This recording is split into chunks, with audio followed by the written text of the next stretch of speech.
Écoutez, nous avons appris avec beaucoup de stupeur et aussi avec beaucoup d'inquiétude, puisqu'il est quand même question des ténors, si on peut utiliser cette expression de ce procès. C'est-à-dire que les plus grands accusés, excusez-moi de l'expression, sont en cavale. Et c'est assez incompréhensible, d'autant plus que moi, je ne suis pas d'accord avec certains qui disent que ce n'était pas prévisible. Cette attaque, c'est-à-dire que cette tentative de cette évasion était prévisible, d'autant plus qu'il y a déjà eu une première tentative qui avait été orchestrée à l'époque par le même fils du colonel Pivi. Donc c'est sa deuxième tentative, donc on aurait dû prendre toutes les dispositions pour empêcher que cela n'arrive. Mais nous avons beaucoup d'inquiétudes en ce qui concerne cette évasion. Parce que le même fils du colonel Pivi est condamné et il y a un arrêt de condamnation contre lui. Il aurait dû se retrouver derrière les barreaux. Tout le monde sait où il habite. Aucune disposition n'a été prise quand il a été dénoncé à l'époque, au moment de l'interrogatoire de son fils. Des informations avaient été portées au procureur et à toutes les autorités de l'époque pour dire que cette question devait être réglée. Son fils était condamné, il aurait dû être arrêté. Il a été condamné pour attaque à main armée et radié de l'armée. Mais il n'a jamais utilisé cette peine. Quand il a tenté une première fois de faire évader son père, parce que tout le monde est au courant, il a promis de faire évader son papa, ce qui est le colonel Claude Pivi.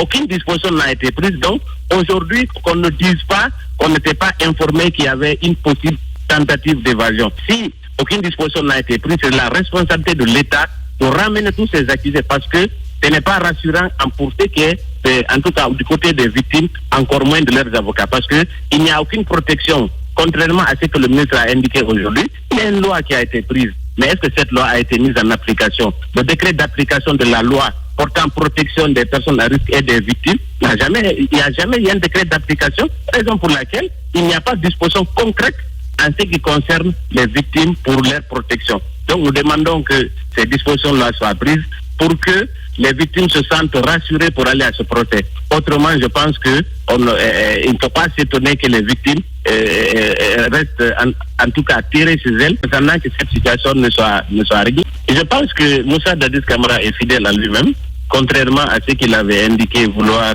répondre devant la justice de son pays. Nous pensons qu'il y a là une dichotomie claire.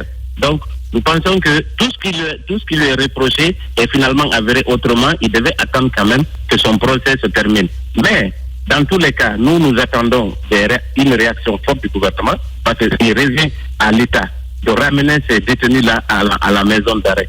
En tout cas, si on veut que ce procès-là continue sereinement, il est hors de question que ce procès-là se poursuive sans que les principaux accusés ne soient ramenés à la maison d'arrêt. Je viens d'apprendre que Kéboro est revenu. Oui. C'est une bonne chose.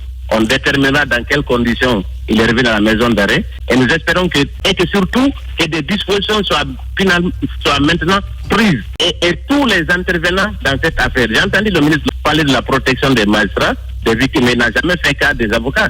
Aucune disposition n'a été prise pour les avocats. J'espère que à son retour de l'extérieur, les dispositions vont être prises aussi au niveau des avocats. Les avocats aussi se sentent en sécurité pour que ce procès-là se poursuive de façon sereine. Écoutez, après le passage des victimes, je pense que l'étau se réfère autour des personnes surtout qui ont pris la fuite.